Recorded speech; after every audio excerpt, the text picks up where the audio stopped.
nosso projeto. Meu nome é Diogo Duarte. Eu sou Felipe Brigagão. Eu sou o Lucas Verdadeiro. Eu sou Rafael Rodrigues.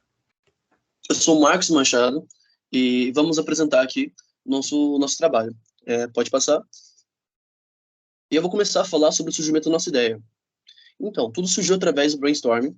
A gente acabou linkando alguns problemas e algumas ideias e fizemos uma votação. Decidimos que traríamos sobre dificuldades financeiras na comercialização de produtos em feiras livres. Só que não foi bem assim. Por quê? A gente pensou nesse problema porque um dos nossos integrantes acabou vivenciando e acabou sabendo de um caso de falência de um negócio familiar em que eles trabalhavam com feiras livres. E simplesmente pela questão da gestão financeira, que acabou colapsando depois da morte de um parente, que organizava as finanças. Então, a gente acabou pesquisando mais a fundo, entrando em contato com feiras livres, e a gente acabou evidenciando realmente que tem um sistema bem precário de comercialização, onde o fluxo de caixa ele é realizado de uma forma muito arcaica. Caneta de papel, lápis de papel, independente. E os preços são decididos através da comparação com outros varejistas, de maneira totalmente empírica, né? Ou seja, testando, tentativa e erro, né? E pelas experiências passadas. Então, a gente acabou pesquisando, né, em artigos científicos, pesquisas de campo, né, que foram feitas em regiões locais específicas em todo o Brasil, mas eram pesquisas específicas, mas todas a gente constatou que teve uma constância, que eles tinham uma grande dificuldade em relação à precificação e também definir qual que é a demanda. Ou seja, isso acabava afetando diretamente na questão da contabilidade e no estoque, ou seja, desperdícios. Então, a gente começou a mergulhar cada vez mais nessa questão e a gente percebeu que o dia a dia de uma pessoa que é feirante acaba se encaixando também na vida de uma pessoa que é varejista também.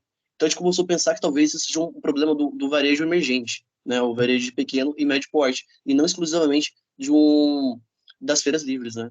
E a gente acabou percebendo que isso realmente é verdade. A questão da precificação é uma coisa bem difícil. E os sistemas que estão no mercado atuando, né? Tem sistemas muito bem desenvolvidos, mas eles são mais difíceis de serem acessíveis, né? De chegarem a esse público.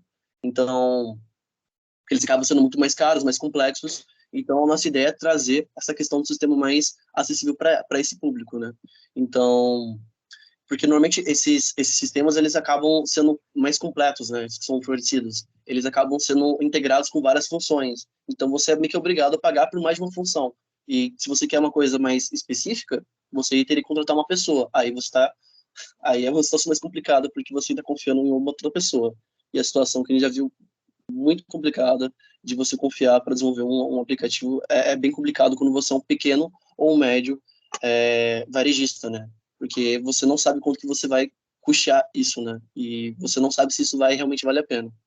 Mas a gente acabou indo além das feiras livres, a gente percebeu que esse problema é um pouco maior e a gente percebeu que decidimos, né, abordar especificamente soluções financeiras acessíveis para pequenos varejistas, médios varejistas e pessoas, indivíduos que atuam de forma independente, né? Então, para que conseguissem elaborar suas próprias estratégias de comercialização, em vez de serem de forma empírica, eles conseguissem utilizar de uma fundamentação um pouco mais teórica, mais técnica. E aí, também, durante a nossa discussão sobre problemas mais recorrentes no mercado de baixa renda, a gente percebeu que a desorganização de vendas e a falta de controle de cálculos financeiros, como lucros, descontos e os gastos para o mantimento desses negócios, eles acarretam em muita perda de dinheiro por parte dos pequenos varejistas. Essa desorganização e perda de dinheiro se dá principalmente pelo menor capital de giro, menor poder de negociação na hora da compra, em razão de falta de escala e dificuldade de investimento em tecnologia e em treinamento de pessoal. Outra questão que acaba levando à perda de dinheiro é a falta de preparação, uma perspectiva lucrativa do vendedor, definindo preços que não condizem com seus gastos, como a gente já falou anteriormente, e gera bastante prejuízo e até mesmo evita o crescimento do negócio, já que o investimento vai ser bem maior que o retorno. Essas grandes empresas e redes de varejos, elas utilizam sistemas sofisticados, extremamente organizados e padronizados. Porém, o nosso foco aqui não é criar nenhum padrão, nenhum sistema padronizado e sem flexibilidade nenhuma. A gente quer um que atende às necessidades de cada pequeno vendedor, levando em conta cada uma de suas questões, buscando sempre contornar esses problemas e visibilizando o lucro deles.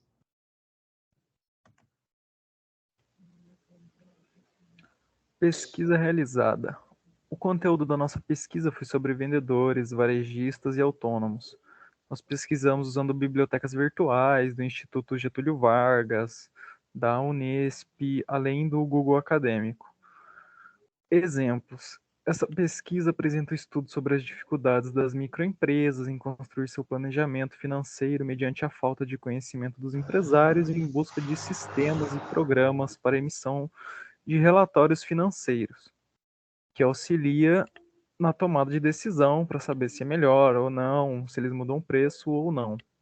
Onde foi pesquisado livros, artigos, links, slides, matérias. O que essa pesquisa ajudou no projeto? A descobrir os problemas dos quais os varejistas e microempresas estão passando e como resolvê-los através do código. Agora eu vou falar sobre a aplicação no código em C. Após a ideia já formada, começamos a formalizar o programa no código em C, o qual utilizamos alguns comandos para cada tópico, sendo utilizado printf para realizar as perguntas e mostrar as abas e resultados, scanf para capturar valores das variáveis e definir as abas selecionadas, if, else e else para separar as abas e direcionar valores das variáveis aos cálculos. No nosso atual programa, temos os cálculos dos valores de venda, o qual calculamos o valor do produto vezes a quantidade do mesmo. Também temos cálculos de lucro, calculando o valor do produto menos o valor bruto dos materiais e convertendo em porcentagem. Primeiramente, no nosso programa, a gente tem ali o nosso cabeçalho e tem o editável com o nome da empresa. E depois a gente fez uma seleção. Caso selecione 1, vai para vendas e 2 para cálculo de lucro. Por exemplo, agora a gente vai mostrar um exemplo de vendas. Aí abre essa aba com 3 opções de venda. Que é o pastel de queijo, pastel de carne e queijo e pastel de carne. Com o preço também sendo editável pelo usuário. Por exemplo, a gente quer mais de um sabor de pastel. Aí 2 pastéis de queijo, por exemplo. Um de carne e queijo. E um de carne. Aí vai dar o valor a se pagar, considerando já todos os lucros.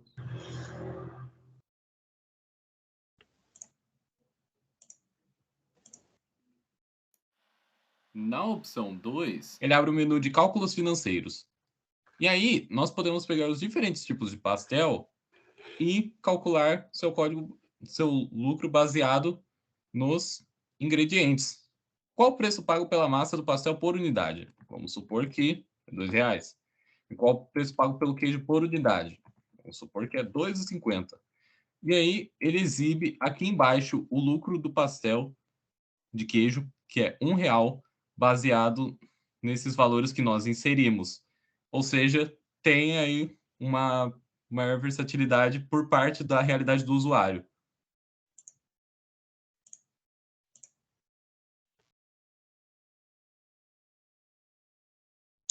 Muito bem. Durante nossas pesquisas, a gente conseguiu se aprofundar na questão do varejo nacional e mais especificamente da questão da rede de farmácias, que a gente conseguiu encontrar como um real indicador de sucesso do varejo, em que, por conta da necessidade de um mercado extremamente competitivo e acirrado, eles operam com softwares avançados, que operam 24 horas, e que utilizam fórmulas e algoritmos bem sofisticados e com a teoria bem trabalhada, utilizando o just-in-time, falta zero, supply chain, e para garantir que o fluxo de caixa, toda a informação seja bem trabalhada para evitar o desperdício, conseguir a demanda certa e conseguir garantir que o negócio ele garanta o melhor preço possível e também consiga garantir o maior lucro possível e reduzir assim o desperdício, né?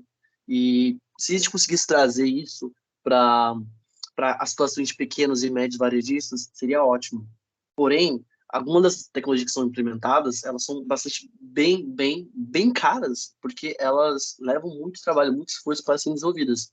Então, a gente pensou, de acordo com as orientações do professor, trazer isso de alguma forma para nossa ideia, né? Que ainda consegue, de certa forma, ser inovadora, né? E não, a gente conseguiu pensar e começou a pesquisar e começou a ver quais eram as outras opções. Então, esse tipo de sistema é um sistema que é presente em farmácias e ele acaba sendo um sistema integrado bem completo, que ele acaba chegando abrangendo da cadeia de comando, da cadeia de suprimento, e vai até da logística até o próprio caixa, né, em que você é atendido, em que a pessoa pode, de acordo com o seu cadastro, de acordo com os seus dados, fornecer o melhor desconto para você. Ainda mais que se a gente for ver, por exemplo, aqui nas dificuldades, né, de estratégias de comercialização de produtos de feira livre, né, a gente consegue elencar que nessa pesquisa que foi feita, né, foi feita em 2017 ou 2019, se não me engano, não, 2019, na 14 de março.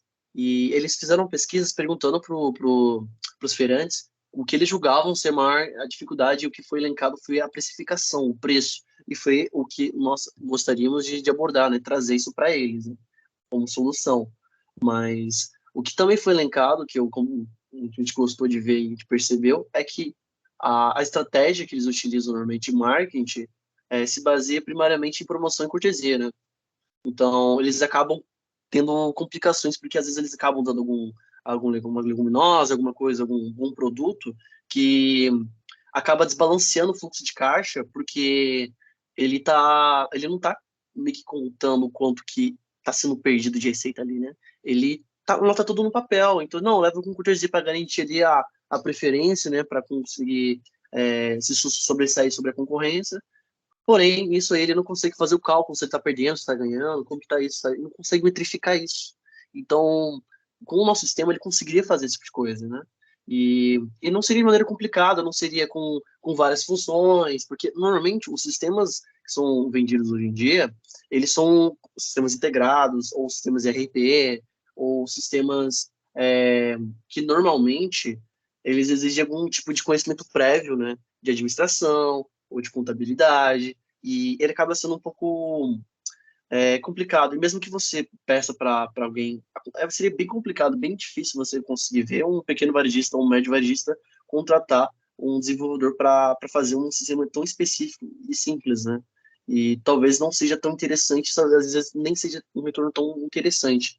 E talvez nem seja tão interessante até para o próprio desenvolvedor, né?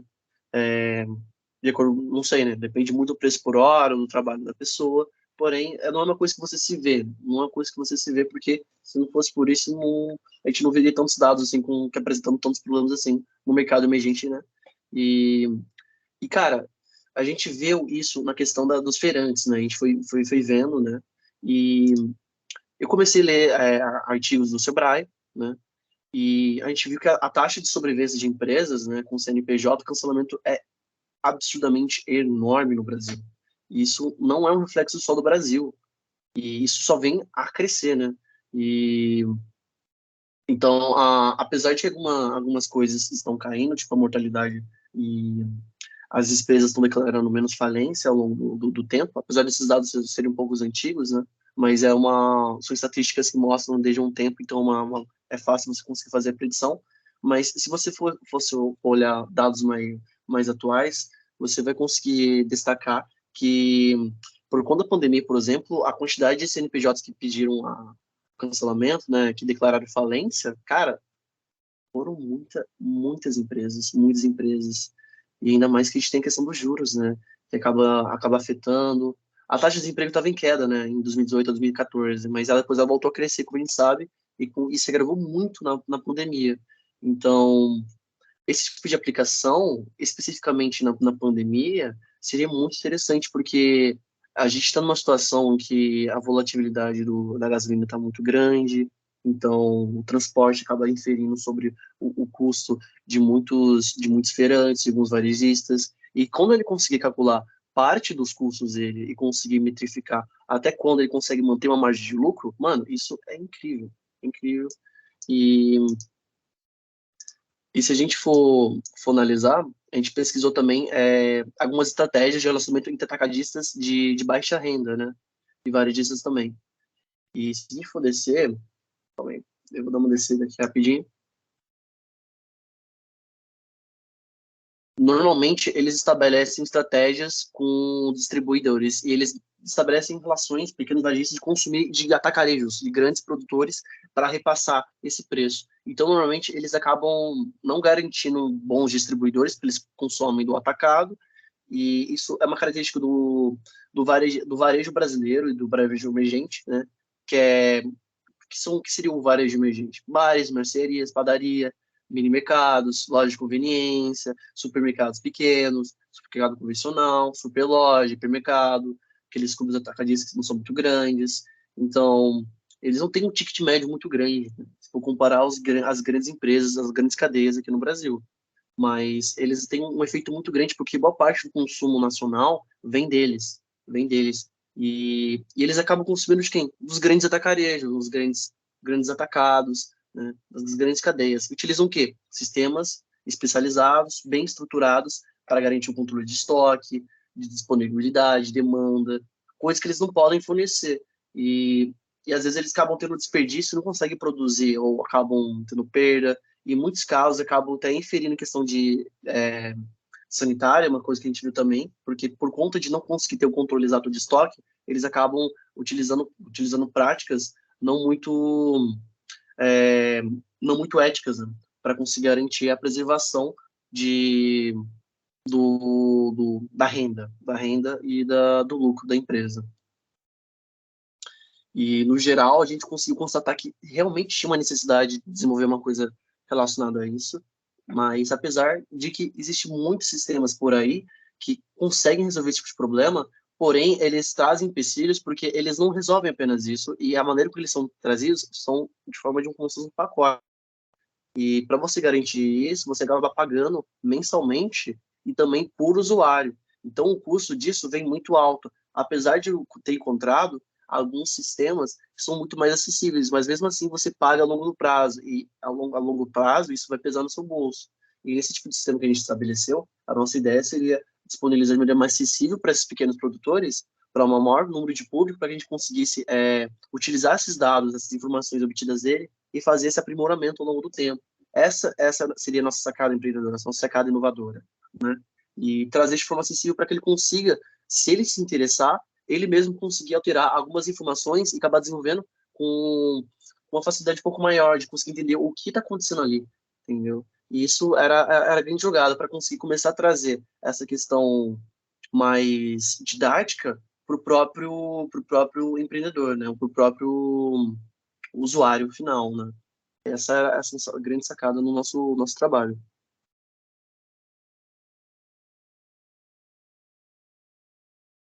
Nosso projeto.